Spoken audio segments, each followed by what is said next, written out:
ಶ್ರೀಗುರುಭ್ಯೋ ನಮಃ. ಹರಿ ಓಂ. ಬ್ರಹ್ಮಾಪೀಂದ್ರೋ ಮಹತ್ಯಾ ಧ್ರುವಮಹಿಸಹಿತೋ ಮಾಯಯಾ ಯಸ್ಯ ಸೇವಾಂ ಕುರ್ಯಾಲ್ಲಕ್ಷ್ಮೀಶ್ಚ ಪದ್ಮಂ ಯದುದರಮಮಲಂ ಶತ್ರುಹಂತಾ ಶುಭಾಸ್ಯಃ. ಆದಿರ್ದೇವಃ ಪುಮಾನ್ಯೋಮಿತಗುಣಗಣಯುಗ್ಭದ್ರಪಾಣಿಶ್ಚ ದೇವಃ ಸೋಯಂ ದಕ್ಷೋದ್ಯ ವಿಷ್ಣುಃ ಪ್ರಮತಿಮತಿದಿಶೋದ್ರೋದಹೀನೋ ಹರಿರ್ನಃ. ಅಭ್ರಮಂ ಭಂಗರಹಿತಂ ಅಜಡಂ ವಿಮಲಂ ಸದಾ ಆನಂದತೀರ್ಥಮತುಲಂ ಭಜೆ ತಾಪತ್ರಯಾಪಹಂ. ಯಸ್ಯ ವಾ ಕಾಮಧೇನುರ್ನಃ ಕಾಮಿತಾರ್ಥಾನ್ ಪ್ರಯಚ್ಛತಿ ಸೇವೇತಂ ಜಯಯೋಗೀಂದ್ರಂ ಕಾಮಬಾಣಚ್ಛಿದಂ ಸದಾ. ಯೋ ವ್ಯಾಸಮುನಿದಾವಾಗ್ನಿಃ ಸಚ್ಛಾಸ್ತ್ರಮರುತಾ ಸಹ ದದಾಹ ಕುಮತಾರಣ್ಯಂ ಪ್ರಕಾಶಾಯತಮಾಶ್ರಯೇ. ಭಕ್ತಾನಾಂ ಮಾನಸಾಂಭೋಜಭಾನವೇ ಕಾಮಧೇನವೇ ನಮತಾಂ ಕಲ್ಪತರವೇ ಜಯೀಂದ್ರ ಗುರವೇ ನಮಃ. ಆಪಾದಮೌಳಿಪರ್ಯಂತಂ ಗುರುಣಾಮಾಕೃತಿಂ ಸ್ಮರೇತ್ ತೇನ ವಿಘ್ನಾಃ ಪ್ರಣಶ್ಯಂತಿ ಸಿದ್ಧ್ಯಂತಿ ತ ಮನೋರಥಾಃ. ಶ್ರೀ ಗುರುಭ್ಯೋ ನಮಃ. ಹರಿ ಓಂ. ಪರಮಪೂಜ್ಯರಾಗಿರುವ ಶ್ರೀ ವ್ಯಾಸರಾಜ ಮಠಾಧೀಶರಾದ ನಮ್ಮ ಗುರುಗಳನ್ನು ಭಕ್ತಿಪೂರ್ವಕವಾಗಿ ನಮಸ್ಕರಿಸಿ, ಶ್ರೀ ವಿಜಯೇಂದ್ರ ತೀರ್ಥ ಗುರು ಸಾರ್ವಭೌಮರ ಈ ಆರಾಧನಾ ಪರ್ವಕಾಲ ಪ್ರಯುಕ್ತ ನಡೆಯುತ್ತಿರುವಂತಹ ಈ ಜ್ಞಾನ ಯಜ್ಞದ ಸರಣಿಯಲ್ಲಿ ಇವತ್ತಿನ ದಿವಸ ನಾನು ವಿಜಯೇಂದ್ರ ತೀರ್ಥ ಗುರು ಸಾರ್ವಭೌಮರು ರಚನೆ ಮಾಡಿರುವ ಅನೇಕ ಅಪೂರ್ವ ಗ್ರಂಥಗಳಲ್ಲಿ ಒಂದಾಗಿರುವ ಉಪಸಂಹಾರ ವಿಜಯ ಎಂಬ ಗ್ರಂಥವನ್ನು ಆಧರಿಸಿ ಕೆಲವು ವಿಷಯಗಳ ಚಿಂತನೆಯನ್ನು ಮಾಡಲು ಪ್ರಯತ್ನವನ್ನು ಮಾಡ್ತೀನಿ. ಶ್ರೀ ವಿಜಯೇಂದ್ರ ತೀರ್ಥ ಗುರು ಸಾರ್ವಭೌಮರು ಮಹಾಜ್ಞಾನಿಗಳು. ಚತುರಧಿಕಶತ ಗ್ರಂಥರತ್ನ ಪ್ರಣೇತ ಅಂಥೇಳಿ ಅವರ ಪ್ರಸಿದ್ಧಿ ಇದೆ. 104 ಗ್ರಂಥಗಳನ್ನು ರಚನೆ ಮಾಡಿದ್ದಾರೆ ಅಂತ ಅದರ ಅರ್ಥ. ಇನ್ನೂ ಹೆಚ್ಚಿನ ಗ್ರಂಥಗಳನ್ನು ಕೂಡ ಅವರು ರಚನೆ ಮಾಡಿರುವ ಸಾಧ್ಯತೆ ಇದೆ. ಆದರೆ ಶಿಷ್ಯರಿಗೆ 104 ಗ್ರಂಥಗಳು ಸಿಕ್ಕಿವೆ ಆ ಕಾಲದಲ್ಲಿ. ಆದ್ದರಿಂದ ಅವರ ಶಿಷ್ಯರೆಲ್ಲ ಆ ರೀತಿಯಾಗಿ ಅವರನ್ನು ಕೊಂಡಾಡಿದ್ದಾರೆ. ಇವತ್ತಿನ ದಿವಸಕ್ಕೆ ನಮಗೆ 104 ಗ್ರಂಥಗಳಲ್ಲಿ ಅನೇಕ ಗ್ರಂಥಗಳು ಸಿಕ್ಕಿವೆ, ಅದರ ಮುದ್ರಣ ಕೂಡ ಆಗಿದೆ. ಇನ್ನೂ ಕೆಲವು ಗ್ರಂಥಗಳು ಹಸ್ತಪ್ರತಿಯ ರೂಪದಲ್ಲಿ ಇರುವಂಥವುಗಳು, ಅದರ ಪ್ರಕಾಶನ ಆಗಬೇಕಾಗಿದೆ. ಇನ್ನು ಕೆಲವು ಸಿಕ್ಕೇ ಇಲ್ಲ. ಇಂತಹ ಒಂದು ಪರಿಸ್ಥಿತಿಯಲ್ಲಿ ನಾವಿದ್ದೀವಿ. ಆ ರೀತಿಯಾಗಿ ಈ ಅನೇಕ ಗ್ರಂಥಗಳು ಅವರೇನು ರಚನೆ ಮಾಡಿದ್ದಾರೆ, ಸಿಕ್ಕಿರುವ ಗ್ರಂಥಗಳನ್ನು ನಾವು ಅಧ್ಯಯನ ಮಾಡಿದಾಗ ಅವರ ಪಾಂಡಿತ್ಯದ ವೈಶಾಲ್ಯತೆ ಅನ್ನೋದು ಗೊತ್ತಾಗುತ್ತೆ. ಒಂದೊಂದು ಗ್ರಂಥವೂ ಕೂಡ ಅತ್ಯಪೂರ್ವವಾಗಿರುವಂತಹ ವಿಷಯವನ್ನು ಸೂಚನೆ ಮಾಡುವಂಥವುಗಳು. ಅನೇಕ ವಿಧವಾದ ಗ್ರಂಥಗಳನ್ನ ರಚನೆ ಮಾಡಿದ್ದಾರೆ ವಿಜಯೇಂದ್ರ ತೀರ್ಥ ಗುರು ಸಾರ್ವಭೌಮರು. ಪ್ರಾಯ ಟೀಕಾಕೃತ್ಪಾದರ ಎಲ್ಲ ಟೀಕೆಗಳಿಗೂ ಅವರು ವ್ಯಾಖ್ಯಾನವನ್ನು ರಚನೆ ಮಾಡಿದ್ದಾರೆ. ಶ್ರೀಮದ್ ಟೀಕಾಕೃತ್ಪಾದರ ಆ ಗಂಭೀರವಾದ ಅರ್ಥವನ್ನು ಒಂದು ವೈಶಿಷ್ಟ್ಯಪೂರ್ಣವಾಗಿ ತಿಳಿಸುವಂಥದ್ದು ಅವರ ವ್ಯಾಖ್ಯಾನದ ಶೈಲಿ. ಅಷ್ಟು ಮಾತ್ರ ಅಲ್ಲದೆ ವ್ಯಾಸತ್ರಯಕ್ಕೂ ಕೂಡ ವ್ಯಾಖ್ಯಾನವನ್ನು ಮಾಡಿದ್ದಾರೆ. ಇನ್ನು ಅದೇ ರೀತಿಯಾಗಿ ಅನೇಕ ಸ್ವತಂತ್ರ ಗ್ರಂಥಗಳನ್ನು ರಚನೆ ಮಾಡಿದ್ದಾರೆ. ಸೂತ್ರ ಪ್ರಸ್ಥಾನಕ್ಕೆ ಸಂಬಂಧಪಟ್ಟಂತೆ ಅನೇಕ ಗ್ರಂಥಗಳು,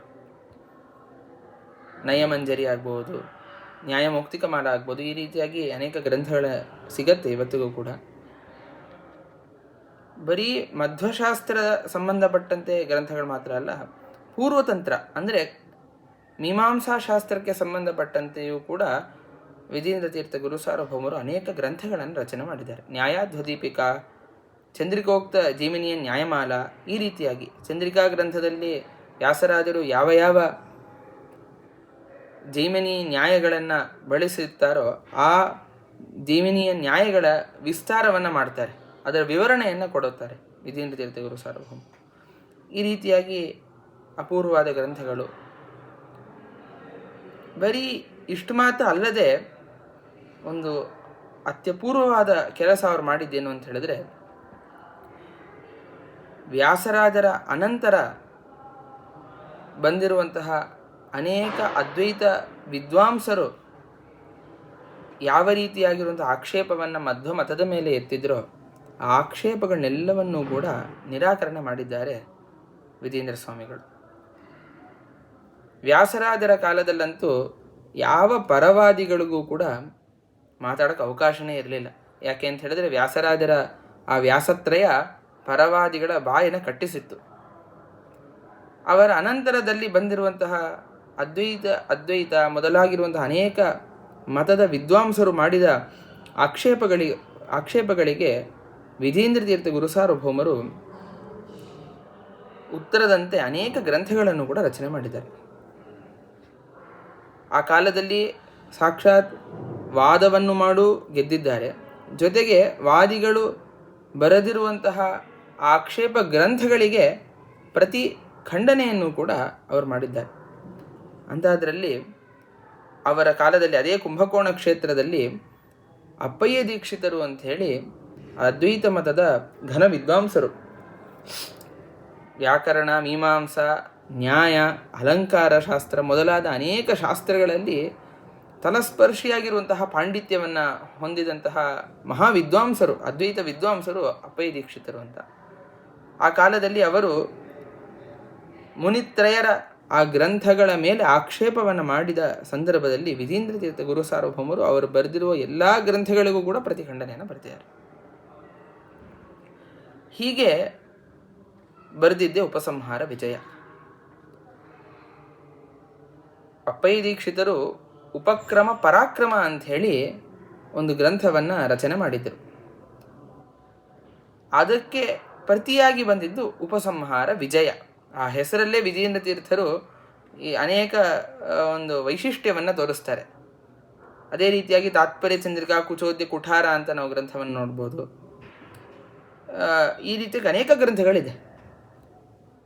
ಹಾಗೆ ಈ ಉಪಸಂಹಾರ ವಿಜಯವು ಕೂಡ ಆ ಗ್ರಂಥದ ಸಾಲಿನಲ್ಲಿ ಸೇರುವಂಥದ್ದಾಗತ್ತೆ. ಈ ಗ್ರಂಥದಲ್ಲಿ ಬಹಳ ಘನವಾದ ವಿಷಯಗಳು ಇದೆ.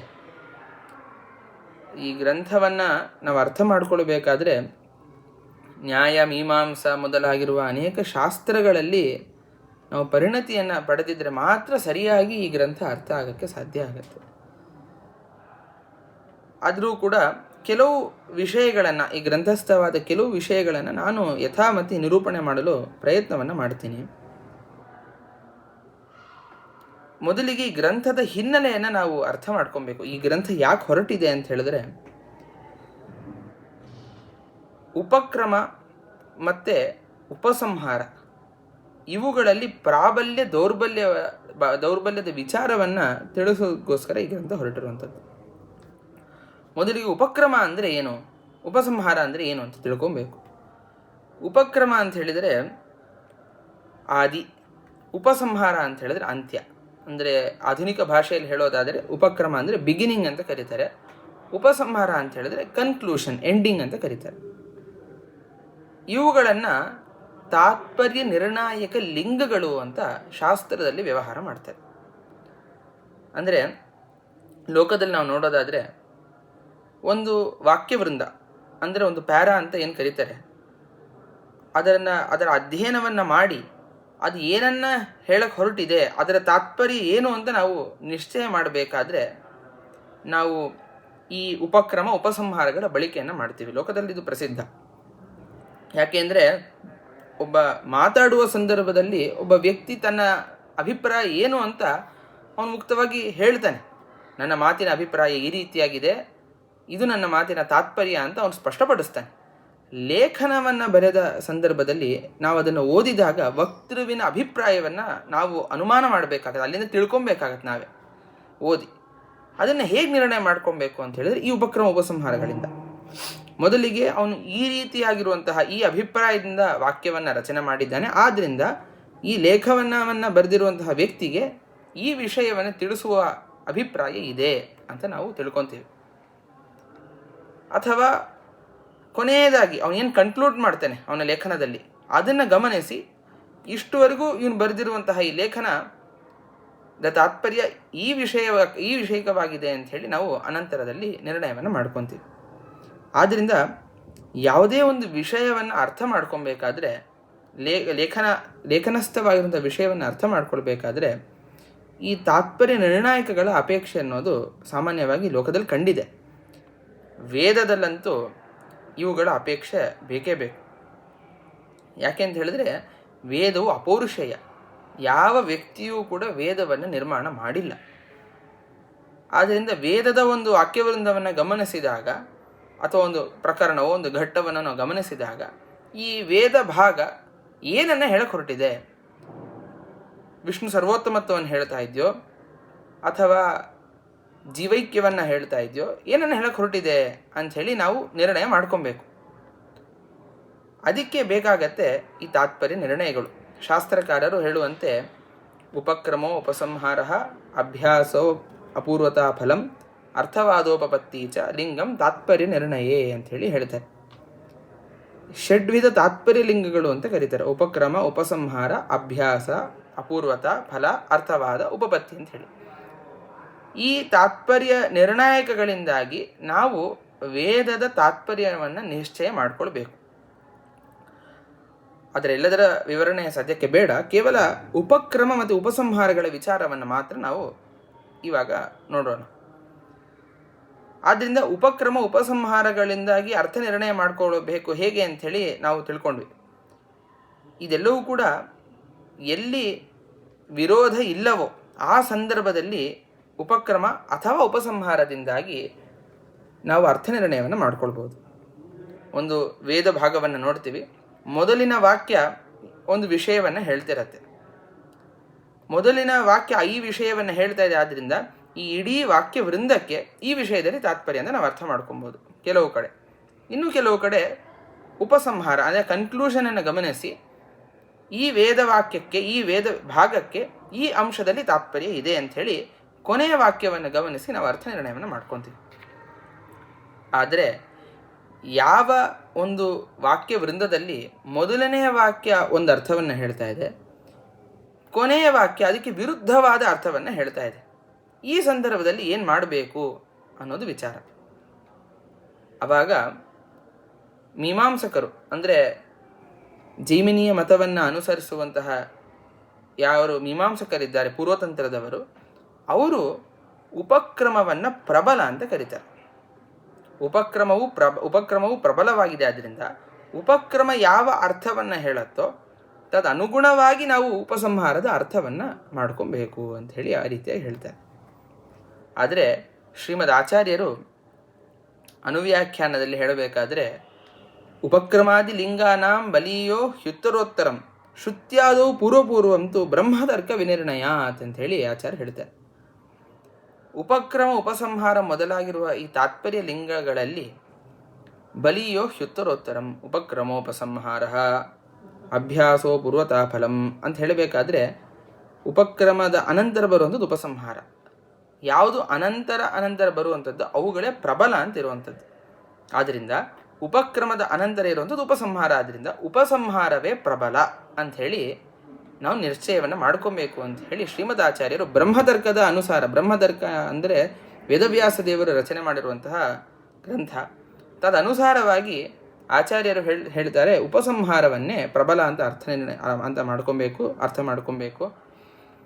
ಆದ್ದರಿಂದ ಎಲ್ಲಿ ಉಪಕ್ರಮ ಉಪಸಂಹಾರಗಳಲ್ಲಿ ವಿರೋಧವು ಕಂಡು ಬರುತ್ತೋ ಆ ಸಂದರ್ಭದಲ್ಲಿ ಉಪಸಂಹಾರದ ಅನುಗುಣವಾಗಿ ನಾವು ಉಪಕ್ರಮವನ್ನು ನಾವು ನಯನ ಮಾಡಿಕೊಳ್ಬೇಕು.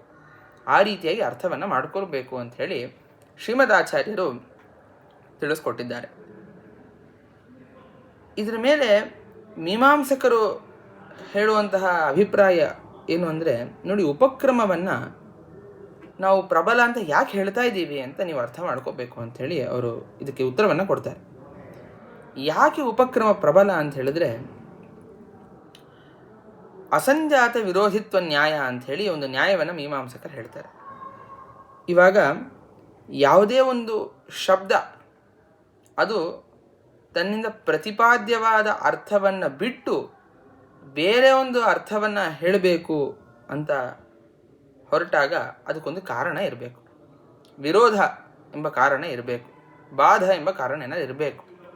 ಸುಮ್ಮನೆ ಒಂದು ಶಬ್ದ ಬೇರೆ ಒಂದು ಅರ್ಥವನ್ನು ಹೇಳತ್ತೆ ಅಂತ ಹೇಳೋಕ್ಕಾಗೋದಿಲ್ಲ. ಅದಕ್ಕೊಂದು ಶಾಸ್ತ್ರದಲ್ಲಿ ಹೇಳುವಂತಹ ಪ್ರಸಿದ್ಧವಾದ ಉದಾಹರಣೆ ಹೇಳೋದಾದರೆ, ಗಂಗಾಯಾಮ್ ಘೋಷಃ ಅಂಥೇಳಿ ಒಂದು ವಾಕ್ಯ ಇದೆ. ಅಂದರೆ ಗಂಗಾಯಾಮ್ ಅಂದರೆ ಗಂಗೆಯಲ್ಲಿ, ಘೋಷ ಅಂದರೆ ಗ್ರಾಮ ಅಂತ ಅರ್ಥ ಸಂಸ್ಕೃತದಲ್ಲಿ. ಗಂಗೆಯಲ್ಲಿ ಗ್ರಾಮ ಅಂಥೇಳಿ ಒಂದು ವಾಕ್ಯ ಪ್ರಯೋಗ. ಇಲ್ಲಿ ಏನು ಪ್ರಶ್ನೆ ಬರುತ್ತೆ ಅಂದರೆ, ಇದು ವಿರುದ್ಧವಾಗಿದೆ, ಬಾಧಿತವಾಗಿದೆ. ಯಾಕೆ ಅಂತ ಹೇಳಿದ್ರೆ ಗಂಗೆ ಅಂದರೆ ನದಿ, ನದಿಯಲ್ಲಿ ಗ್ರಾಮ ಹೇಗಿರೋಕ್ಕೆ ಸಾಧ್ಯ ಅಂಥೇಳಿ ಪ್ರಶ್ನೆ ಬರುತ್ತೆ. ಅದಕ್ಕೆ ಶಾಸ್ತ್ರಕಾರರು ಹೇಳೋದು, ಹೌದು, ನದಿಯಲ್ಲಿ ಗ್ರಾಮ ಇರೋಕ್ಕೆ ಸಾಧ್ಯ ಇಲ್ಲ. ಆದ್ದರಿಂದನೇ ಇಲ್ಲಿರುವಂತಹ ಗಂಗಾ ಶಬ್ದಕ್ಕೆ ನದಿ ಅಂತ ಅರ್ಥ ಅಲ್ಲ, ಹೊರತು ನದಿ ತೀರ ಅಂತ ಅರ್ಥ. ಅದನ್ನು ಗಂಗಾ ಯಾಮ್ ಅಂತ ಹೇಳಿದ್ರೆ ಗಂಗಾ ತೀರದಲ್ಲಿ ಘೋಷ ಅಂದರೆ ಗ್ರಾಮ, ಗಂಗಾ ತೀರದಲ್ಲಿ ಘೋಷ ಇರಬಹುದು.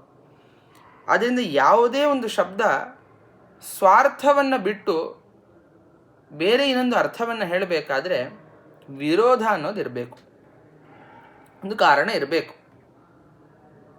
ಅದೇ ರೀತಿ ವಾಕ್ಯದಲ್ಲೂ ಕೂಡ ಒಂದು ವಾಕ್ಯ ತನ್ನಿಂದ ಪ್ರತಿಪಾದ್ಯವಾದ ಅರ್ಥವನ್ನು ಬಿಟ್ಟು ಬೇರೆ ಇನ್ನೊಂದು ಅರ್ಥವನ್ನು ಹೇಳಬೇಕಾದ್ರೆ ಅಲ್ಲೂ ಕೂಡ ವಿರೋಧ ಇರಬೇಕು. ಯಾರು ಉಪಸಂಹಾರವನ್ನು, ಕನ್ಕ್ಲೂಷನ್ನೇ ಪ್ರಬಲ ಅಂತ ಯಾರು ಹೇಳ್ತಿದ್ದಾರೆ ಅಂದರೆ ಶ್ರೀಮದ್ ಆಚಾರ್ಯರ ಅನುಯಾಯಿಗಳು, ಶ್ರೀಮದ್ ಆಚಾರ್ಯರು ಏನು ಹೇಳ್ತಾರೆ ಅವ್ರ ಮೇಲೆ ಈ ಪ್ರಶ್ನೆಯನ್ನು ಮಾಡೋದವರು. ಉಪಕ್ರಮ ಮೊದಲಿಗೆ ಇದೆ. ಉಪಕ್ರಮ ಅಂದರೆ ನಾನು ಹೇಳಿದಂತೆ ಬಿಗಿನಿಂಗ್. ಯಾವಾಗ ನಾವು ಒಂದು ವಾಕ್ಯವೃಂದದ ಮೊದಲನೇ ವಾಕ್ಯವನ್ನು ಅರ್ಥ ಮಾಡ್ಕೊತೀವಿ, ಆವಾಗ ನಾವು ಉಪಸಂಹಾರ ಇನ್ನೂ ನೋಡಿಲ್ಲ, ಕೊನೆಯ ವಾಕ್ಯವನ್ನು ಇನ್ನೂ ಗಮನಿಸಿಲ್ಲ, ನಮ್ಗೆ ಆ ವಿರೋಧವು ಉದ್ಬುದ್ಧನೇ ಆಗಿಲ್ಲ. ಮುಂದೆ ಆ ವಾಕ್ಯವನ್ನು ಓದಿದಾಗ ಇದು ಹಿಂದೆ ಹೇಳಿದ ಅರ್ಥಕ್ಕೆ ವಿರುದ್ಧವಾಗಿದೆ, ಆದ್ದರಿಂದ ಇದು ಸರಿಯಾಗೋದಿಲ್ವಲ್ಲ ಅಂತ ಅನಂತರದಲ್ಲಿ ನಮಗೆ ಶಂಕೆ ಬರುತ್ತೆ. ಯಾವಾಗ ಮೊದಲನೇ ವಾಕ್ಯವನ್ನು ನಾವು ಅರ್ಥ ಮಾಡ್ಕೊತೀವಿ ಆವಾಗ ಯಾವ ವಿರೋಧವೂ ಕೂಡ ನಮಗೆ ಸ್ಫುರಣೆಗೆ ಬಂದಿಲ್ಲ. ಆದ್ದರಿಂದ ವಿರೋಧನೇ ಇಲ್ಲ, ಆದ್ದರಿಂದ ಯಾವ ಕಾರಣನೂ ಇಲ್ಲ. ಉಪಕ್ರಮವು ತನ್ನಿಂದ ಪ್ರತಿಪಾದ್ಯವಾದ ಅರ್ಥವನ್ನು ಬಿಟ್ಟು ಬೇರೆ ಒಂದು ಅರ್ಥ, ಉಪಸಂಹಾರ ಅನುಗುಣವಾದ ಅರ್ಥವನ್ನು ಹೇಳೋಕ್ಕೆ ಯಾವುದೇ ರೀತಿಯಾಗಿರುವಂಥ ಕಾರಣ ಇಲ್ಲ. ಅದನ್ನೇ ಅಸಂಜಾತ ವಿರೋಧಿತ್ವ ನ್ಯಾಯ ಅಂತ ಕರೀತಾರೆ. ಸಂಜಾತ ಅಂದರೆ ಹುಟ್ಟೋದು, ಅಸಂಜಾತ ಅಂದರೆ ಹುಟ್ಟದೇ ಇರುವುದು. ಅಂದರೆ ವಿರೋಧವು ಇಲ್ಲಿ ಹುಟ್ಟೇ ಇಲ್ಲ, ನಮಗೆ ವಿರೋಧವು ನಮಗೆ ಪ್ರತಿಭಾತವೇ ಆಗಿಲ್ಲ. ಆದ್ದರಿಂದ ಉಪಕ್ರಮವು ಏನು ಮಾಡುತ್ತೆ ಅಂದರೆ ಸ್ವಾರ್ಥವನ್ನು ಸ್ಪಷ್ಟವಾಗಿ ನಿರೂಪಣೆ ಮಾಡುತ್ತೆ. ಮುಂದೆ ಅವನು ಮೊದಲನೇ ಸಾಲಿನ ಓದ್ತಾನೆ, ಆ ವ್ಯಕ್ತಿ ಒಂದು ಅರ್ಥವನ್ನು ಮಾಡ್ಕೊತಾನೆ, ಮುಂದೆ ಪಂಕ್ತಿಯನ್ನು ಓದುತ್ತಾ ಹೋಗ್ತಾನೆ, ವೇದದ ಅಧ್ಯಯನವನ್ನು ಮಾಡ್ತಾ ಹೋಗ್ತಾನೆ, ಕೊನೆಯ ವಾಕ್ಯವನ್ನು ಗಮನಿಸ್ತಾನೆ. ಆದರೆ ಆವಾಗ ಇದು ವಿರುದ್ಧವಾದ ಅರ್ಥವನ್ನು ಹೇಳ್ತಾ ಇದೆಯಲ್ವಾ ಅಂಥೇಳಿ ಆವಾಗ ಶಂಕೆ ಬರಬಹುದು. ಆದರೆ ಆ ಸಂದರ್ಭದಲ್ಲಿ ನಾವು ಹೇಗೆ ಅರ್ಥ ಮಾಡ್ಕೊಬೇಕು ಅಂದರೆ, ಉಪಕ್ರಮ ಯಾವ ಅರ್ಥವನ್ನು ಹೇಳ್ತೋ ಅದಕ್ಕೆ ಅನುಸಾರಿಯಾಗಿ ನಾವು ಈ ಕೊನೆಯ ವಾಕ್ಯವನ್ನು ಕೂಡ ಜೋಡಿಸ್ಕೊಬೇಕು. ಯಾಕೆಂತ ಹೇಳಿದ್ರೆ, ಯಾವುದೇ ಒಂದು ಶಬ್ದ ಒಂದು ಅರ್ಥವನ್ನು, ಒಂದು ಬೋಧವನ್ನು ತಂದುಕೊಡ್ಬೇಕಾದ್ರೆ ಆಕಾಂಕ್ಷ ಅಂತ ಬೇಕು. ಆಕಾಂಕ್ಷ ಅಂತ ಹೇಳಿದ್ರೆ ಅಪೇಕ್ಷೆ, ಎಕ್ಸ್ಪೆಕ್ಟೆನ್ಸಿ ಅಂಥೇಳಿ ಆಂಗ್ಲ ಭಾಷೆಯಲ್ಲಿ ಹೇಳುವಂಥದ್ದು. ಅಂದರೆ ರಾಮ ಅಂತ ನಾವು ಇಷ್ಟ ಹೇಳ್ತೀವಿ. ರಾಮ ಅಂತ ಹೇಳಿದ ತಕ್ಷಣ ವಾಟ್ ಅಂಥೇಳಿ ಎಲ್ಲರಿಗೂ ಕೂಡ ಒಂದು ಆಕಾಂಕ್ಷೆ ಹುಟ್ಟತ್ತೆ. ಏನು ರಾಮ ಏನು ಅಂಥೇಳಿ ಒಂದು ಪ್ರಶ್ನೆ ಬರುತ್ತೆ. ಆವಾಗ ನಾವು ಗಚ್ಚತಿ, ಹೋಗುತ್ತಿದ್ದಾನೆ ಅಂಥೇಳಿ ಹೇಳಿದಾಗ ಆಕಾಂಕ್ಷ ಅನ್ನೋದು ಶಾಂತವಾಗತ್ತೆ, ಆ ವಾಕ್ಯದ ಅರ್ಥವು ಪರಿಪೂರ್ಣವಾಗತ್ತೆ. ಇಲ್ಲ ಅಂತ ಹೇಳಿದ್ರೆ ಏನು ಅಂಥೇಳಿ ನಮ್ಗೆ ಹಾಗೆ ಒಂದು ಆಕಾಂಕ್ಷೆ ಉಳಿಯತ್ತಲ್ವ. ಅದೇ ರೀತಿಯಾಗಿ ವಾಕ್ಯಗಳಲ್ಲೂ ಕೂಡ ಹಿಂದಿನ ವಾಕ್ಯ ಓದಿದಾಗ ನಮಗೆ ಒಂದು ಕುತೂಹಲ ಉಂಟಾಗತ್ತೆ, ಮುಂದೆ ಏನು ಹೇಳ್ತಾರೆ ಅಂಥೇಳಿ ನಮಗೊಂದು ಆಕಾಂಕ್ಷೆ ಅನ್ನೋದು ಸ್ವಾಭಾವಿಕವಾಗಿ ಬರುವಂಥದ್ದಾಗತ್ತೆ. ಹೀಗೆ ಮೊದಲನೇ ವಾಕ್ಯವನ್ನು ಗಮನಿಸಿ ಒಂದು ಅರ್ಥವನ್ನು ಮಾಡಿಕೊಂಡು ನಾವು ಮುಂದೆ ಹೋಗ್ತಿದ್ದಂತೆ ನಮ್ಗೆ ಯಾವ ಒಂದು ಆಕಾಂಕ್ಷ ಬರುತ್ತೋ ಆ ಆಕಾಂಕ್ಷ ಹಿಂದೆ ಹೇಳಿದ ಅರ್ಥಕ್ಕೆ ವಿರುದ್ಧವಾದ ಅರ್ಥವನ್ನು ಹೇಳಿದಾಗ ನಮಗೆ ಆ ಆಕಾಂಕ್ಷ ಬರೋದಿಲ್ಲ. ರಾಮ ಅಂಥೇಳಿ ರಾಮ ಇದ್ದಾನೆ ಅಂತ ಹೇಳಿ ರಾಮ ಇಲ್ಲ ಅಂತ ಹೇಳಿದ್ರೆ ನಮಗೆ ಮುಂದಿನ ವಾಕ್ಯ ನಮಗೆ ವಿರುದ್ಧವಾಗಿ ಹೇಳಿದಾಗ ನಮಗೆ ಆ ಬೋಧ ಬರೋದಿಲ್ಲ, ಅದು ನಮಗೆ ಸಂಶಯ ಬರುವಂಥದ್ದಾಗತ್ತೆ. ಅದರಿಂದಾಗಿ ಯಾವತ್ತೂ ಕೂಡ ವಿರುದ್ಧವಾದ ಅರ್ಥದಲ್ಲಿ ಆಕಾಂಕ್ಷ ಅನ್ನೋದು ಬರೋಕ್ಕೆ ಸಾಧ್ಯನೇ ಇಲ್ಲ. ಯಾವುದೇ ಅರ್ಥದ ಸಂಬಂಧ ಉಂಟಾಗಬೇಕಾದ್ರೆ ನಮಗೆ ಆಕಾಂಕ್ಷಿತವಾದ ಅರ್ಥದ ಒಟ್ಟಿಗೆ ಸಂಬಂಧ ಉಂಟಾಗತ್ತೆ. ಆದ್ದರಿಂದ ಉಪಕ್ರಮವು ಉಪಸಂಹಾರ ಮುಂದೆ ಬಂದ ಉಪಕ್ರಮವನ್ನು ಓದಿ ತದನಂತರದಲ್ಲಿ ಉಪಸಂಹಾರವನ್ನು ಗಮನಿಸಿದಾಗ ಉಪಕ್ರಮ ಹಿಂದೆ ಇಷ್ಟೊತ್ತು ಏನು ನಾವು ಓದಿದ್ವಿ ಇದಕ್ಕೆ ವಿರುದ್ಧವಾದ ಒಂದು ಅರ್ಥದಲ್ಲಿ ನಮ್ಗೆ ಆಕಾಂಕ್ಷೆ ಹುಟ್ಟಕ್ಕೆ ಸಾಧ್ಯನೇ ಇಲ್ಲ. ಆದ್ದರಿಂದ ಉಪಕ್ರಮ ಯಾವ ಅರ್ಥವನ್ನು ಹೇಳಿತೋ ಆ ಅರ್ಥಕ್ಕೆ ಅನುಗುಣವಾಗಿಯೇ ನಾವು ಉಪಸಂಹಾರವನ್ನು ಅರ್ಥ ಮಾಡ್ಕೊಳ್ಬೇಕು ಅಂಥೇಳಿ ಮೀಮಾಂಸಕರು ಈ ರೀತಿಯಾಗಿರುವಂತಹ ಅರ್ಥವನ್ನು ಹೇಳ್ತಾರೆ. ಆದ್ದರಿಂದ ಉಪಕ್ರಮವೇ ಪ್ರಬಲ ಅನ್ನೋದಕ್ಕೆ ಅವರು ಅನೇಕ ದೃಷ್ಟಾಂತಗಳನ್ನ, ವೈದಿಕ ದೃಷ್ಟಾಂತಗಳನ್ನು ಕೊಡ್ತಾರೆ. ಅದು ಒಟ್ಟು ಇದು ಮೀಮಾಂಸಕರ ತಾತ್ಪರ್ಯ. ಸಂಕ್ಷಿಪ್ತವಾಗಿ ಹೇಳೋದಾದರೆ, ಒಂದು ಪ್ಯಾರಾವನ್ನು ಗಮನಿಸಿ ಅದರಲ್ಲಿ ಏನು ಅರ್ಥ ಹೇಳಿದೆ ಅಂತ ನಾವು ನಿರ್ಣಯ ಮಾಡಕ್ಕೆ ಹೊರಟಾಗ ಬಿಗಿನಿಂಗನ್ನು ಉಪಯೋಗಿಸ್ಕೊಂಡು ನಾವು ತಾತ್ಪರ್ಯವನ್ನು ನಿರ್ಣಯ ಮಾಡಬೇಕು ಅಥವಾ ಕನ್ಕ್ಲೂಷನ್ನನ್ನು ಇಟ್ಕೊಂಡು ನಾವು ಅರ್ಥವನ್ನು ನಿರ್ಣಯ ಮಾಡಬೇಕು ಅಂತ ಸಂಶಯ ಬಂದಾಗ ಮೀಮಾಂಸಕರು ಹೇಳೋದು, ಮೊದಲಿಗೆ ನೀವು ಯಾವ ಅರ್ಥವನ್ನು ನೋಡ್ತಿರೋ ಅದೇ ಆ ಇಡೀ ಒಂದು ವಾಕ್ಯವೃಂದದ ಅರ್ಥ, ಅದೇ ಅದರ ತಾತ್ಪರ್ಯ, ಆ ಅರ್ಥದಲ್ಲೇ ಅದರ ತಾತ್ಪರ್ಯ ಇದೆ ಅಂತ ಅರ್ಥ ಮಾಡ್ಕೊಬೇಕು ಅನ್ನೋದು ಒಟ್ಟಾರೆ ಮೀಮಾಂಸಕರ ಅಭಿಪ್ರಾಯ ಇರೋದು. ಈ ಥರ ಹೇಳಿದಾಗ ಚಂದ್ರಿಕಾಚಾರ್ಯರು ಇದಕ್ಕೆ ಉತ್ತರವನ್ನು ಕೊಡ್ತಾರೆ. ಚಂದ್ರಿಕಾ ಗ್ರಂಥದ ಸಮನ್ವಯಾಧಿಕರಣ ಆಗ್ಬೋದು, ಅಥವಾ ತರ್ಕತಾಂಡವದಲ್ಲಿ ಇದಕ್ಕಂತಲೇ ಒಂದು ಪ್ರಕರಣವನ್ನು ಮಾಡಿದ್ದಾರೆ ವ್ಯಾಸರಾಜರು. ಬಲಾಬಲಾಧಿಕರಣದ ನಿರೂಪಣೆಯ ಸಂದರ್ಭದಲ್ಲಿ ಅವರು ಉಪಸಂಹಾರ ಪ್ರಾಬಲ್ಯವನ್ನು ಬಹಳ ಅದ್ಭುತವಾಗಿ ಸಮರ್ಥನೆ ಮಾಡ್ಯಾರೆ. ಅದರ ಬೆಳಕಿನಲ್ಲೇ ಈ ಉಪಸಂಹಾರ ವಿಧೇಯದಲ್ಲಿ ವಿಜೇಂದ್ರ ಸ್ವಾಮಿಗಳು ಇಲ್ಲಿ ಸಮರ್ಥನೆ ಮಾಡುವಂಥದ್ದು. ಇದಕ್ಕೆ ವ್ಯಾಸರಾಜರು ಉತ್ತರ ಕೊಡ್ತಾರೆ, ಉಪಕ್ರಮಕ್ಕಿಂತ ಉಪಸಂಹಾರನೇ ಪ್ರಬಲ ಅಂತ ನೀವು ಹೇಳಬೇಕು. ಯಾಕೆ ಅಂತ ಹೇಳಿದ್ರೆ, ಉಪಸಂಹಾರ ಅನ್ನೋದು ಉಪಕ್ರಮದ ವ್ಯಾಖ್ಯಾನ ರೂಪ. ವ್ಯಾಖ್ಯಾನ ಅಂತ ಹೇಳಿದ್ರೆ ಅದರ ವಿವರಣೆ ಅಂತ ಅರ್ಥ. ಮೊದಲು ಯಾವ ಒಂದು ಅರ್ಥವನ್ನು ಮೊದಲನೇ ವಾಕ್ಯ ಹೇಳಿರುತ್ತೋ ಅದರ ವಿವರಣೆಯನ್ನೇ ಕನ್ಕ್ಲೂಷನ್ ಅನ್ನೋದು ಮಾಡತ್ತೆ ಯಾವತ್ತಿದ್ರೂ ಕೂಡ. ಯಾಕೆ ಅಂತ ಹೇಳಿದ್ರೆ, ಕೊನೆಯ ಭಾಗ ಮೊದಲು ಹೇಳಿದ ಭಾಗಕ್ಕೆ ವಿರುದ್ಧವಾಗಿ ಹೇಳಿದಾಗ ಸುಮ್ಮನೆ ಯಾರು ವಿರುದ್ಧವಾಗಿ ಮಾತಾಡ್ತಾರ? ಅವನಿಗೆ ಗೊತ್ತಿದೆ ನಾನು ಹೇಳೋದು ಮೊದಲು ಈ ಅರ್ಥವನ್ನು ಹೇಳಿದ್ದೀನಿ ಅಂತ. ಒಬ್ಬ ಸಾಮಾನ್ಯ ನಾವು ಲೋಕದಲ್ಲಿ ವ್ಯವಹಾರ ಮಾಡೋ ವ್ಯಕ್ತಿಗೇನೆ ಮೊದಲಿಗೆ ಅವನು ಹೇಳಿರ್ತಾನೆ ರಾಮ ಇದ್ದಾನೆ ಅಂತ ಹೇಳಿ, ಮತ್ತೆ ಒಂದಿಷ್ಟು ಕಥೆ ಹೇಳಿಕೊಂಡಾಗ ರಾಮ ಅಂತ ಒಬ್ಬ ವ್ಯಕ್ತಿನೇ ಇಲ್ಲ ಅಂತ ಅವನು ಹೇಳ್ತಾನೆ? ಹೇಳೋದಿಲ್ಲ. ಇದು ನಮಗೆ ಗೊತ್ತಾಗತ್ತೆ. ಲೋಕದಲ್ಲೇ ಯಾರು ಆ ರೀತಿಯಾಗಿ ವಿರುದ್ಧವಾಗಿ ಪ್ರೌಢರು ಜ್ಞಾನಿಗಳು ಯಾರು ಮಾತಾಡೋದಿಲ್ಲ. ಅಂಥದ್ದು ವೇದ ಅನ್ನೋದು ಯಾವತ್ತೂ ಕೂಡ ಈ ರೀತಿಯಾಗಿ ಸುಮ್ಮನೆ ವಿರುದ್ಧವಾದ ಅರ್ಥವನ್ನು ಹೇಳೋದಿಲ್ಲ. ಆದ್ದರಿಂದ ಮೊದಲಿಗೆ ಒಂದು ಅರ್ಥವನ್ನು ಹೇಳಿ ಕೊನೆಗೆ ಒಂದು ವಿರೋಧವಾಗಿ ನಮಗೆ ತೋರುವಂತಹ ಒಂದು ವಾಕ್ಯ ಏನು ಕಾಣಿಸುತ್ತಲ್ವ, ಅದು ಮೊದಲನೇ ಭಾಗದ ಮೊದಲನೇ ವಾಕ್ಯಗಳ ವ್ಯಾಖ್ಯಾನ ಅಂತ ನಾವು ಒಪ್ಪಬೇಕು. ಇಲ್ಲ ಅಂತ ಹೇಳಿದ್ರೆ ಕೊನೆಯ ವಾಕ್ಯ ವಿರುದ್ಧವಾಗಿ ಹೇಳ್ತಿರುವಂಥದ್ದು ವ್ಯರ್ಥ ಅಂತ ಆಗತ್ತೆ. ಹಾಗೆ ಹೇಳ್ಬೋದಾಗಿತ್ತಲ್ವ, ಉಪಕ್ರಮ ಯಾವ ಅರ್ಥವನ್ನು ಹೇಳಿತ್ತೋ ಅದು ಅನುಗುಣವಾದಂತಹ ಅರ್ಥವನ್ನೇ ಉಪಸಂಹಾರನ್ನು ಹೇಳಿದರೆ ಸರಿ ಹೋಗ್ತಾ ಇತ್ತು. ಅದಕ್ಕೆ ವಿರುದ್ಧವಾದ ಅರ್ಥವನ್ನು ಹೇಳಕ್ಕೆ ಹೊರಟಿದ್ರೆ ಉಪಸಂಹಾರನೇ ವ್ಯರ್ಥ ಅಂತ ಆಗ್ತಾಯಿತ್ತು. ಅದರಿಂದ ಆ ವೈಯರ್ಥ್ಯವನ್ನು ಪರಿಹಾರ ಮಾಡೋಕ್ಕೋಸ್ಕರ ಅದ್ರದ್ದು ವಿರುದ್ಧವಾದ ಅರ್ಥವನ್ನು ಹೇಳ್ತಿದ್ದೆ ಅಂತ ನಮ್ಗೆ ತೋರ್ತಾ ಇದೆ. ಆದ್ದರಿಂದ ಏನು ಅರ್ಥ ಮಾಡ್ಕೊಬೇಕು ಅಂತ ಹೇಳಿದರೆ, ಉಪಸಂಹಾರ ಅನ್ನೋದು ಉಪಕ್ರಮದ ವ್ಯಾಖ್ಯಾನ ಅಂತ ಹೇಳಿ ಅರ್ಥ ಮಾಡ್ಕೊಬೇಕು. ವ್ಯಾಖ್ಯಾನ ಅನ್ನೋದು ಯಾವತ್ತೂ ಕೂಡ ಕೊನೆಯಲ್ಲೇ ಇರುವಂಥದ್ದು. ಆದ್ದರಿಂದ ಕೊನೆಯಲ್ಲಿರೋದಕ್ಕೇನೆ ಯಾವುದು ಕೊನೆಯಲ್ಲಿರುತ್ತೋ, ಯಾವುದು ಕನ್ಕ್ಲೂಡ್ ಮಾಡುವಂತಹ ವಾಕ್ಯ ಇರುತ್ತೋ ಅದೇ ಅದರ ಅನುಗುಣವಾಗಿಯೇ ನಾವು ಇಡೀ ವಾಕ್ಯದ ಅರ್ಥದ ನಿರ್ಣಯವನ್ನು ಮಾಡಬೇಕು ಅಂಥೇಳಿ ವ್ಯಾಸರಾಜರ ಅಭಿಪ್ರಾಯ. ಇದಕ್ಕೆ ಅವರು ಲೋಕದಲ್ಲಿ ಒಂದು ಪ್ರಸಿದ್ಧವಾದ ದೃಷ್ಟಾಂತವನ್ನು ಕೊಡ್ತಾರೆ. ಗಾಮ್ ಆನಯ ಬಲಿವರ್ಧಂ ಆನಯ ಅಂಥೇಳಿ ಒಬ್ಬನೇ ವ್ಯಕ್ತಿ ಹೇಳ್ತಾ ಇದ್ದಾನೆ. ಗಾಮ್ ಗೋ ಶಬ್ದಕ್ಕೆ ಹಸು ಅಂತ ಅರ್ಥ. ಹಸುವನ್ನು ಆನಯ ತಗೊಂಡು ಬಾ ಅಂತ ಹೇಳಿ ಹೇಳ್ತಾ ಇದ್ದಾನೆ. ಒಬ್ಬ ಗುರು ಒಬ್ಬ ಶಿಷ್ಯನಿಗೆ ಹೇಳ್ತೇನೆ ಅಂತ ಅರ್ಥ ಮಾಡ್ಕೊಳ್ಳೋಣ. ಗಾಮಾನಯ ಅಂತ ಅವನೇ ಹೇಳ್ತಾನೆ. ಮತ್ತೆ ಅದೇ ಗುರು ಶಿಷ್ಯನಿಗೆ ಹೇಳ್ತಾನೆ ಬಲಿವರ್ಧ ಮಾನಯ.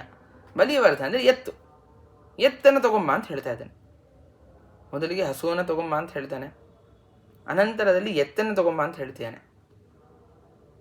ಇದರಿಂದ ನಾವೇನು ಅರ್ಥ ಮಾಡ್ಕೊಬೇಕು ಅಂತ ಹೇಳಿದ್ರೆ, ಗೋ ಶಬ್ದಕ್ಕೆ ಯದ್ಯಪಿ ಧೇನು ಮತ್ತು ಎತ್ತು ಈ ಎರಡು ಉಭಯ ಸಾಧಾರಣವಾಗಿ ಪ್ರಯೋಗ ಮಾಡುವಂಥದ್ದು ಗೋ ಶಬ್ದ. ಮೊದಲಿಗೆ ಗುರುಗಳೇನು ಹೇಳಿದ್ರು ಅಂತ ಹೇಳಿದ್ರೆ ಹಸುವನ್ನು ತಗೊಂಬ. ಅವನು ಯಾವುದೊಂದು ಹಸುವನ್ನು ತೊಗೊಂಬರಕ್ಕೆ ಅಂತ ಹೊರಡ್ತಾನೆ. ಆದರೆ ಅದೇ ಗುರುಗಳು ಹೇಳೋ ಮುಂದಿನ ವಾಕ್ಯ ಬಲಿವರ್ಧಮಾನಯ, ಎತ್ತನ್ನು ತಗೊಂಬ. ಬಲಿವರ್ಧ ಶಬ್ದಕ್ಕೆ ಎತ್ತು ಅಂತ ಅರ್ಥ. ಆದ್ದರಿಂದ ಶಿಷ್ಯ ಏನು ಅರ್ಥ ಮಾಡ್ಕೊಳ್ತಾನೆ ಅಂದರೆ, ಗುರುಗಳು ಮೊದಲಿಗೆ ಗಾಮಾನಯ ಅಂತ ಹೇಳ್ತಾರೆ, ಅನಂತರದಲ್ಲಿ ಬಲಿವರ್ಧಮಾನಯ ಅಂತ ಹೇಳ್ತಾರೆ. ಆದ್ದರಿಂದ ಮೊದಲಿಗೆ ಗುರುಗಳು ಗೋ ಶಬ್ದ ಏನು ಪ್ರಯೋಗ ಮಾಡಿದ್ದಾರೆ, ಆ ಗೋ ಶಬ್ದಕ್ಕೆ ಏನು ಅರ್ಥ ಅಂತ ಹೇಳಿದ್ರೆ ಎತ್ತು ಅಂತ ಅರ್ಥ, ಹೊರತು ಧೇನು, ಹೆಣ್ಣು ಹಸುವನ್ನು ಧೇನು ಅಂತ ಕರೀತಾರೆ.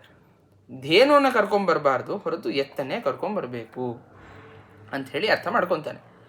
ಆದ್ದರಿಂದ ಇಲ್ಲಿ ಅನಂತರದಲ್ಲಿ ಪ್ರಯುಕ್ತವಾಗಿರುವಂತಹ ವಾಕ್ಯ ಮೊದಲನೇ ವಾಕ್ಯದ ವ್ಯಾಖ್ಯಾನ ರೂಪವಾಗಿದೆ. ಆದ್ದರಿಂದ ಉಪಸಂಹಾರದ ಅನುಗುಣವಾಗಿ ನಾವು ಉಪಕ್ರಮದ ಅರ್ಥವನ್ನು ನಿರ್ಣಯ ಮಾಡ್ತಿರುವಂಥದ್ದು ಲೋಕದಲ್ಲಿ ಕಂಡಿದೆ.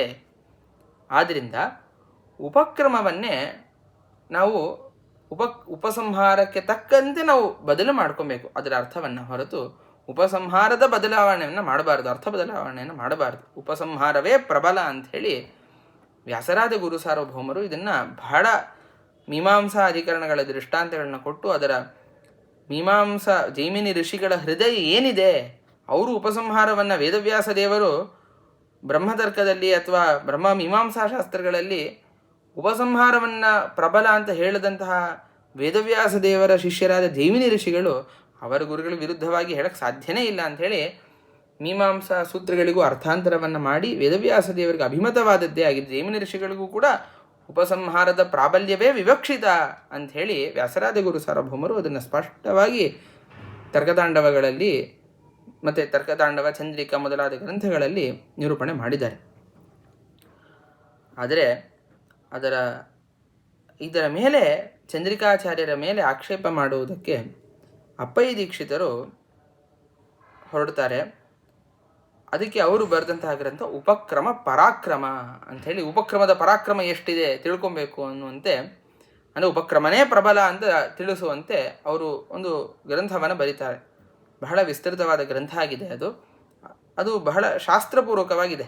ಅಂದರೆ ತುಂಬ ಅನೇಕ ಮೀಮಾಂಸಾ ಗ್ರಂಥದ ಅಧಿಕರಣಗಳನ್ನು ಅವರು ಉದಾಹರಣೆಯಾಗಿ ಕೊಟ್ಟು ಉಪಕ್ರಮದ ಪ್ರಾಬಲ್ಯವನ್ನು ಅವರು ಸಮರ್ಥನೆ ಮಾಡಿದ್ದಾರೆ.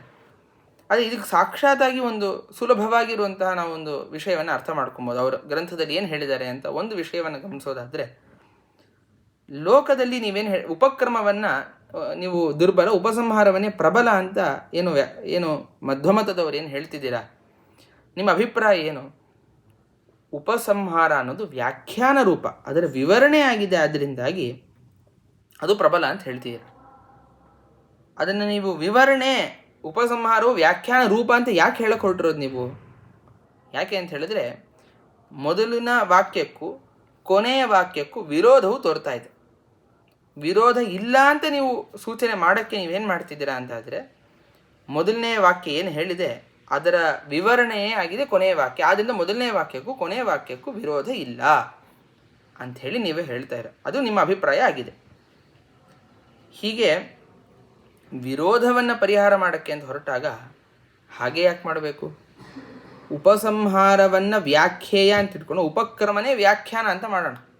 ಅಂದರೆ ಈ ವಿರೋಧ ಪರಿಹಾರ ಮಾಡೋಕ್ಕೆ ವ್ಯಾಖ್ಯಾನ ರೂಪತ್ವವನ್ನು ಉಪಕ್ರಮಕ್ಕೇನೆ ಒಪ್ಪೋಣ ಅಂಥೇಳಿ ಅವರು ಆಕ್ಷೇಪವನ್ನು ಮಾಡ್ತಾರೆ. ಅದಕ್ಕೆ ಬಹಳ ಯುಕ್ತಿಗಳನ್ನು ಕೊಡ್ತಾರೆ ಅವರು, ಅನೇಕ ದೃಷ್ಟಾಂತಗಳನ್ನ ಕೊಡ್ತಾರೆ.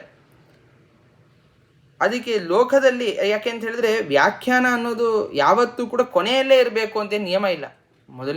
ಮೊದಲಿಗೂ ಕೂಡ ವ್ಯಾಖ್ಯಾನ ಮಾಡ್ತಾರೆ, ಕಂಡಿದೆ ಅಂಥೇಳಿ ಅವರೊಂದಿಷ್ಟು ದೃಷ್ಟಾಂತಗಳನ್ನ ಕೊಡ್ತಾರೆ. ಲೋಕದಲ್ಲಿ ಒಂದು ಪ್ರಸಿದ್ಧವಾದ ದೃಷ್ಟಾಂತವನ್ನು ಅವ್ರು ಕೊಡ್ತಾರೆ.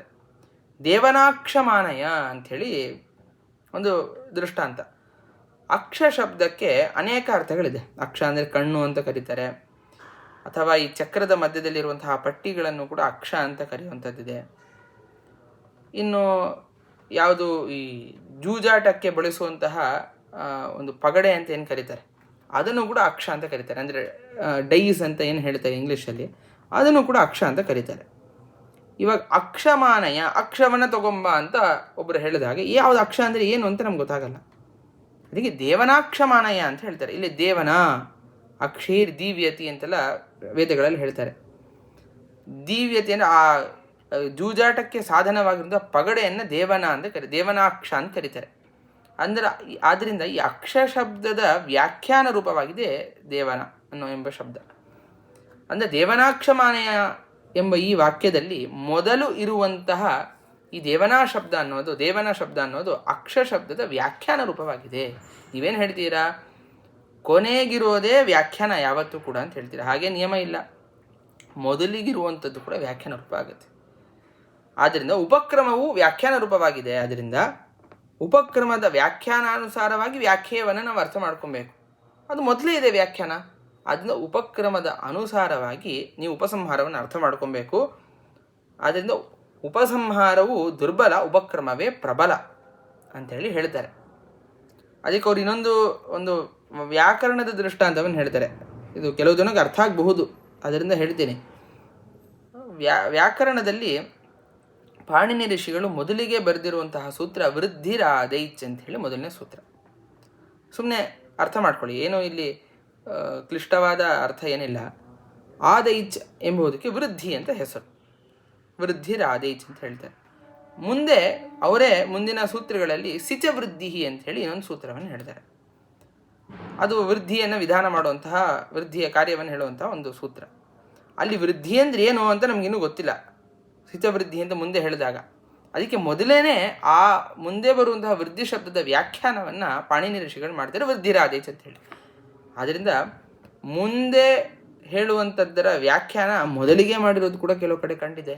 ಅದಕ್ಕೆ ಈ ದೃಷ್ಟಾಂತವನ್ನು ಕೊಟ್ಟಿದ್ದು ಅಪ್ಪಯ್ಯ ದೀಕ್ಷಿತರು ಉಪಕ್ರಮ ಪರಾಕ್ರಮದಲ್ಲಿ ಇದೆ. ವ್ಯಾಖ್ಯಾನ ರೂಪತ್ವಾತ್ ನೀವು ಉಪಸಂಹಾರವನ್ನು ಪ್ರಬಲ ಅಂತ ಹೇಳ್ತೀರಾ. ಹಾಗೆ ನಿಯಮ ಇಲ್ಲ, ವ್ಯಾಖ್ಯಾನ ಕೊನೆಯಲ್ಲೇ ಇರಬೇಕು ಅಂತಿಲ್ಲ, ಮೊದಲಿಗೂ ವ್ಯಾಖ್ಯಾನ ಇರ್ಬೋದು.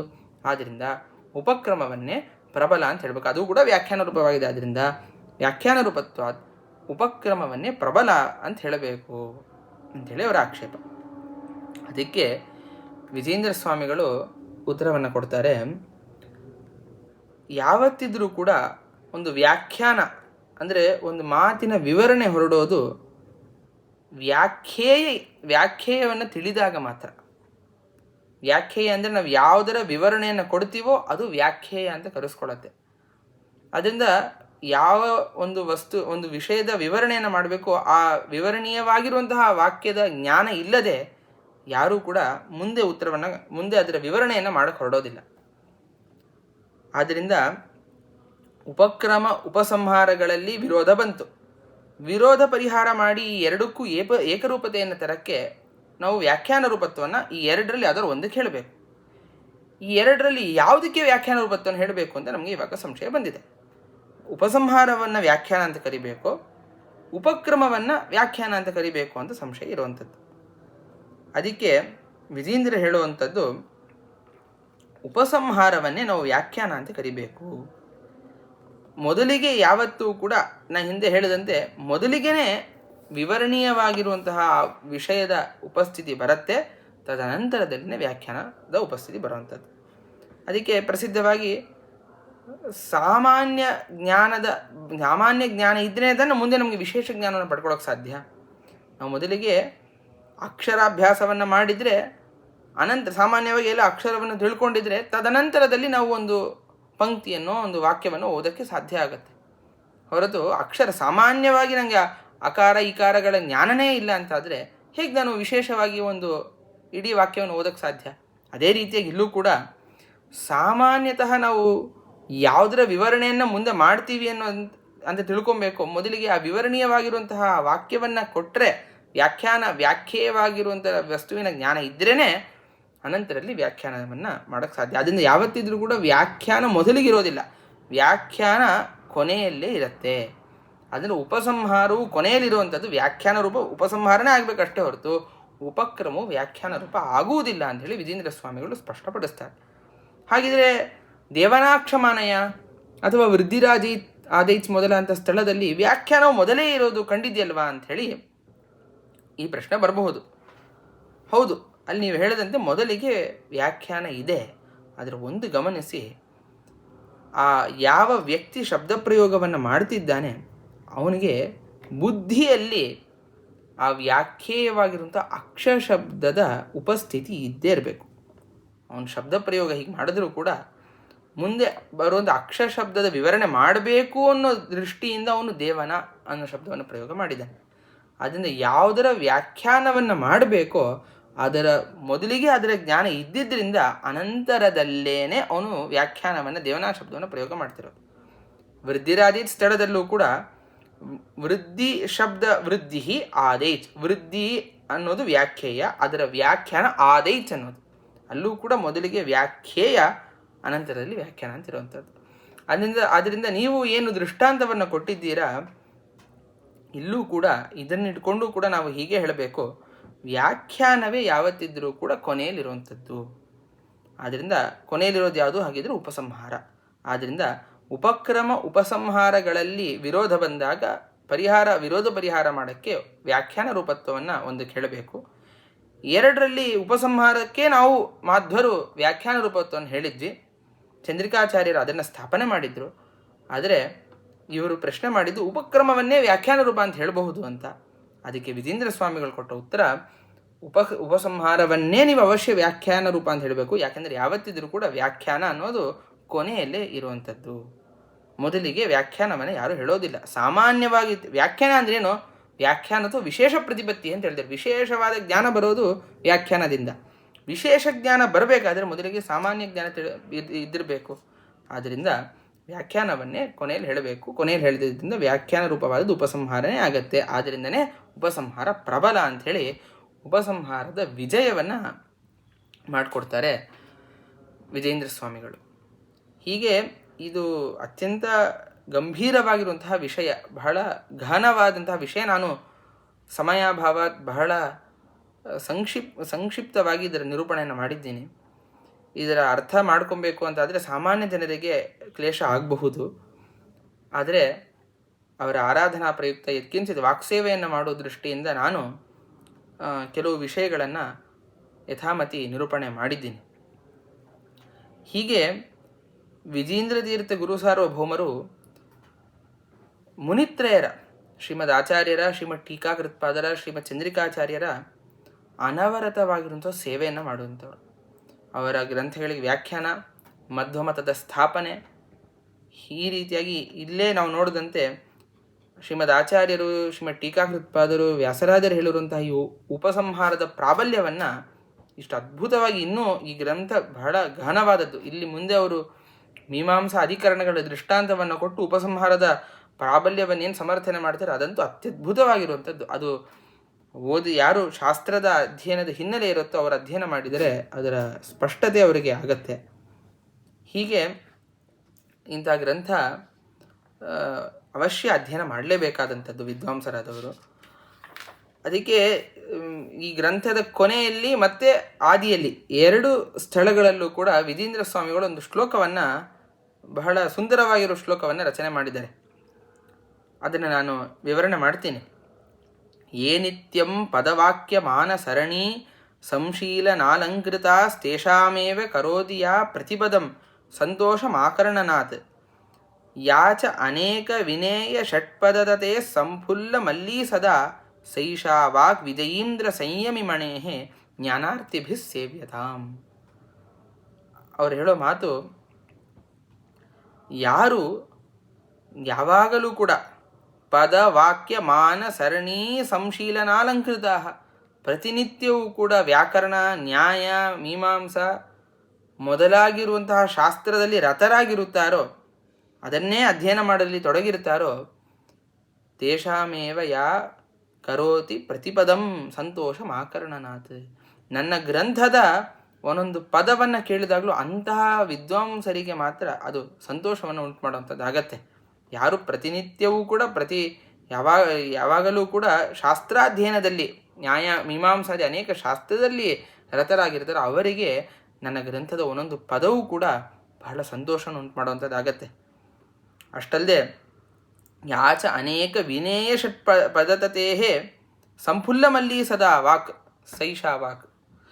ಅಂದರೆ ಶಿಷ್ಯರೆಂಬ ದುಂಬಿಗಳು ನನ್ನ ಮಾತೆಂಬಂತಹ ಮಲ್ಲಿಗೆಯಲ್ಲಿ ಯಾವಾಗಲೂ ಕೂಡ ಸುತ್ತುವರಿತಾ ಇರ್ತಾರೆ. ಅಂದರೆ ಶಿಷ್ಯರು ಯಾವಾಗಲೂ ಕೂಡ ವಿಜೇಂದ್ರರ ಮಾತನ್ನು ಕೇಳಬೇಕು ಅಂತ ಹೇಳಿ ಅದರಲ್ಲಿ ಯಾವಾಗಲೂ ರತರಾಗಿರ್ತಾರೆ. ಅದರಲ್ಲೇ ವಿಜೇಂದ್ರ ತೀರ್ಥರ ಮಾತಿನಲ್ಲಿ, ನನ್ನ ಮಾತಿನಲ್ಲಿ ಅವರೆಲ್ಲರೂ ಕೂಡ ಆಸಕ್ತರಾಗಿರ್ತಾರೋ ಅಂತಹ ಈ ನನ್ನ ಮಾತು ಸೈಷಾ ವಾಗ್ ವಿಜೇಂದ್ರ ಸಂಯಮಿ ಮಣೇಹೆ, ನನ್ನ ಈ ಮಾತು ಏನಿದೆ ಇದು ಜ್ಞಾನಾರ್ಥಿಗಳಾದರೂ ಇದನ್ನು ಸೇವಿಸಲಿ. ಅಂದರೆ ಯಾರು ನಿಜವಾದ ತತ್ವವನ್ನು ಪಡ್ಕೊಬೇಕು, ತತ್ವಜ್ಞಾನವನ್ನು ಪಡೆದುಕೊಳ್ಬೇಕು ಅಂತ ಹೇಳಿ ಯಾರು ಅಪೇಕ್ಷೆ ಪಡ್ತಾರೋ ಅವರು ನನ್ನ ಈ ಮಾತನ್ನು ಮಾನ್ಯತೆಯನ್ನು ಕೊಡ್ತಾರೆ. ನನ್ನ ಮಾತಿಗೆ, ನನ್ನ ಮಾತನ್ನು ಸರಿಯಾಗಿ ಅರ್ಥ ಮಾಡ್ಕೊಳ್ತಾರೆ ಅಂತ ಹೇಳಿ ಅವರು ಈ ಒಂದು ಶ್ಲೋಕವನ್ನು ಅವರು ಹೇಳಿದ್ದಾರೆ. ಈ ಶ್ಲೋಕ ಗ್ರಂಥದ ಆದಿಯಲ್ಲೂ ಸೇರಿಸಿದ್ದಾರೆ, ಗ್ರಂಥದ ಅಂತ್ಯದಲ್ಲೂ ಕೂಡ ಮತ್ತೆ ಇದೇ ಶ್ಲೋಕವನ್ನು ಅವರು ಸೇರಿಸಿದ್ದಾರೆ. ಆದ್ದರಿಂದ ವಿಧೀಂದ್ರ ತೀರ್ಥ ಗುರು ಸಾರ್ವಭೌಮರ ಗ್ರಂಥಗಳ ಅರ್ಥವನ್ನು ಮಾಡ್ಕೊಬೇಕು ಅಂತಾದರೆ ನಾವು ಕೇವಲ ಸಂಸ್ಕೃತದ ಅಧ್ಯಯನ ಮಾಡಿದರೆ ಸಾಕಾಗೋದಿಲ್ಲ. ಹೊರತು ವ್ಯಾಕರಣ, ನ್ಯಾಯ, ಮೀಮಾಂಸಾ ಮೊದಲಾಗಿರುವಂತಹ ಶಾಸ್ತ್ರಗಳಲ್ಲಿ ತಲಸ್ಪರ್ಶಿಯಾಗಿರುವಂತಹ ಪಾಂಡಿತ್ಯವನ್ನು ಪಡ್ಕೊಂಡು ದ್ವೈತ ವೇದಾಂತದ ಆಚಾರ್ಯರ ಎಲ್ಲ ಗ್ರಂಥಗಳ, ವ್ಯಾಸರಾಜರ ಎಲ್ಲ ಗ್ರಂಥಗಳನ್ನು ಯಾವಾಗ ನಾವು ಅರ್ಥ ಮಾಡ್ಕೊಂಡಿರ್ತೀವಿ ಸ್ಪಷ್ಟವಾಗಿ, ಆವಾಗ ಅದರ ಮೇಲೆ ಬರುವಂತಹ ಯಾವ ಪ್ರಶ್ನೆಗಳಿದೆ ಆ ಪ್ರಶ್ನೆಗಳನ್ನು ಸಮಾಧಾನಗೊಳಿಸುವಂಥದ್ದಾಗತ್ತೆ ವಿಧೀಂದ್ರ ತೀರ್ಥ ಗುರು ಸಾರ್ವಭೌಮರ ಮಾತು. ಯಾಕೆಂದರೆ ವ್ಯಾಸರಾಜರ ಮೇಲೆ ಅನನ್ಯ ಭಕ್ತಿ ಉಳ್ಳಂಥವರು ವಿಧೀಂದ್ರ ತೀರ್ಥ ಗುರು ಸಾರ್ವಭೌಮರು. ವ್ಯಾಸರಾಜರ ಬಳಿಗೆ 9 ಬಾರಿ ಶ್ರೀಮನ್ಯಾಯಸುಧಾ ಪಾಠವನ್ನು ಕೇಳಿದ್ದಾರೆ ಅಂತ ಹೇಳಿ ಪ್ರಸಿದ್ಧಿ ಇದೆ. ಆದ್ದರಿಂದ ಶ್ರೀಮನ್ಯಾಯಸುಧಾ ಗ್ರಂಥ ಆಗಲಿ, ತಾತ್ಪರ್ಯ ಚಂದ್ರಿಕಾ ಗ್ರಂಥ ಆಗಲಿ, ನ್ಯಾಯಾಮೃತ ಗ್ರಂಥಗಳಾಗಲಿ, ಈ ಗ್ರಂಥಗಳ ಸರಿಯಾದ ಅರ್ಥವನ್ನು ನಾವು ಅರ್ಥ ಮಾಡಿಕೊಳ್ಬೇಕು ಅಂತಾದರೆ ವಿಧೀಂದ್ರ ತೀರ್ಥ ಗುರು ಸಾರ್ವಭೌಮರ ಗ್ರಂಥಗಳನ್ನು ಅಧ್ಯಯನ ಮಾಡಿದ ಮಾತ್ರ ಸಾಧ್ಯ. ನ್ಯಾಯಾಮೃತ ಗ್ರಂಥದ ಸರಿಯಾದ ಅರ್ಥವನ್ನು ಮಾಡ್ಕೊಳ್ಬೇಕಾದರೂ ಕೂಡ ಅವರು ಬರೆದಿರುವಂಥ ಆಮೋದ ಗ್ರಂಥವನ್ನು ಅಧ್ಯಯನ ಮಾಡಿದರೆ ಮಾತ್ರ ಸಾಧ್ಯ. ಯಾಕೆಂದರೆ ಅವರ ಬಳಿಯೇ ಪಾಠವನ್ನು ಕೇಳಿ ಅವರು ಟಿಪ್ಪಣಿಯನ್ನು, ವ್ಯಾಖ್ಯಾನವನ್ನು, ರಚನೆಯನ್ನು ಮಾಡಿದ್ದಾರೆ. ಅದನ್ನು ನಾವು ಗಮನಿಸಿದಾಗ ವ್ಯಾಸರಾಜರ ಹೃದಯ ಏನು ಅಂಥೇಳಿ ಆವಾಗಲೇ ಸ್ಪಷ್ಟ ಆಗೋದು. ಅದರಿಂದ ಅಂಥ ಮಹಾಜ್ಞಾನಿಗಳಾಗಿರುವ ವಿಧೀಂದ್ರ ತೀರ್ಥ ಗುರು ಸಾರ್ವಭೌಮರ ಆರಾಧನಾ ಪರ್ವಕಾಲ ಇದು. ಅವರ ಅನೇಕ ಚರಿತ್ರೆಗಳು, 64 ವಿದ್ಯೆಗಳಲ್ಲಿ ಪಾರಂಗತರವರು ಅಂತ ಹೇಳಿ ನಾವು ಕೇಳಿದ್ದೇವೆ. ಮತ್ತು ಅವರ ಚರಿತ್ರೆಯಲ್ಲೇ ಬಹಳ ರೋಮಾಂಚಕವಾಗಿರುವಂಥ ಘಟನೆಗಳು ನಾವು ಕೇಳ್ತೀವಿ. ಅವರು ಶಾರಂಗಪಾಣಿ ದೇವಸ್ಥಾನದಿಂದ ಹಿಡಿದು ಇನ್ನೊಂದು ಕುಂಭೇಶ್ವರನ ಗೋಪುರದವರೆಗೂ ಕೂಡ ಅವರೇನು ಬಾಳೆ ನಾರ್ಮೇಲೆ ನಡೀತಾರೆ ಅಂಥೇಳಿ ಇಂಥ ಕಥೆಗಳನ್ನೆಲ್ಲ ಕೇಳ್ತೀವಿ. ಈ ರೀತಿಯಾಗಿ ಈ ಒಂದಂತಲ್ಲ ಎರಡಂತಲ್ಲ ಹೊರತು ಅನೇಕ ರೋಮಾಂಚನಕಾರಿಯಾಗಿರುವಂಥ ಘಟನೆಗಳನ್ನು ನಾವು ಅವರ ಚರಿತ್ರೆಯನ್ನು ಕೇಳಿದಾಗ ನಾವು ಅನುಭವಿಸಬಹುದು.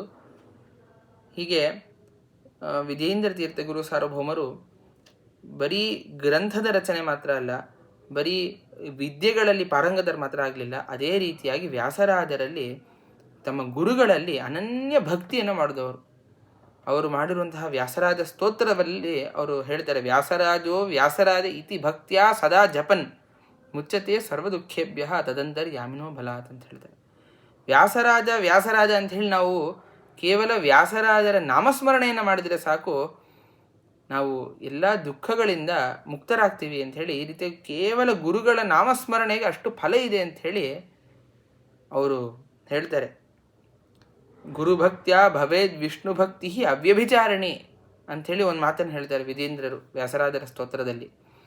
ಗುರುಗಳ ಭಕ್ತಿಯನ್ನು ಮಾಡದೆ ವಿಷ್ಣು ಭಕ್ತಿಯನ್ನು ಮಾಡದೆ ಅದು ವ್ಯಭಿಚಾರಿ ಆಗತ್ತೆ, ಅಂದರೆ ಭಗವಂತ ಒಲಿಯೋದಿಲ್ಲ ಅಂತ ಹೇಳ್ತಾರೆ ವಿಧೀಂದ್ರ ತೀರ್ಥರು.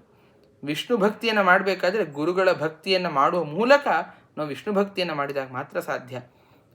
ಆ ರೀತಿಯಾಗಿ ವ್ಯಾಸರಾಜರಲ್ಲಿ ಅತ್ಯಂತ ಬದ್ಧರಾದವರು, ವ್ಯಾಸರಾಜರಲ್ಲಿ ಅನನ್ಯ ಭಕ್ತಿಯನ್ನು ಮಾಡಿದಂಥವರು ವಿಧೀಂದ್ರ ತೀರ್ಥ ಗುರು ಸಾರ್ವಭೌಮರು. ನಾವು ಅವರ ಈ ಎಲ್ಲ ಗ್ರಂಥಗಳನ್ನು ಅಧ್ಯಯನ ಮಾಡುವಂತೆ ಆ ಮಹಾಗುರುಗಳು ನಮ್ಮನ್ನು ಅನುಗ್ರಹ ಮಾಡಲಿ ಅಂಥೇಳಿ ಈ ಸಂದರ್ಭದಲ್ಲಿ ಪ್ರಾರ್ಥನೆ ಮಾಡ್ತಾ, ನಾ ಹೇಳಿರುವಂತಹ ಅನುವಾದ ಮಾಡಿರುವಂತಹ 2 ವಿಷಯಗಳನ್ನು ನಮ್ಮ ಗುರುಗಳ ಅಂತರ್ಯಾಮಿಯಾಗಿರುವ ವಿಧೀಂದ್ರ ತೀರ್ಥ ಗುರುಗಳ ಅಂತರ್ಯಾಮಿಯಾಗಿರುವಂತಹ ಆ ಮುಖ್ಯ ಪ್ರಾಣಸ್ಥ ಭಗವಂತನಿಗೆ ಸಮರ್ಪಣೆ ಮಾಡ್ತಾ ನನ್ನ ಮಾತುಗಳನ್ನ ಮುಗಿಸ್ತಾ ಶ್ರೀಕೃಷ್ಣ ಅರ್ಪಣಮಸ್ತು.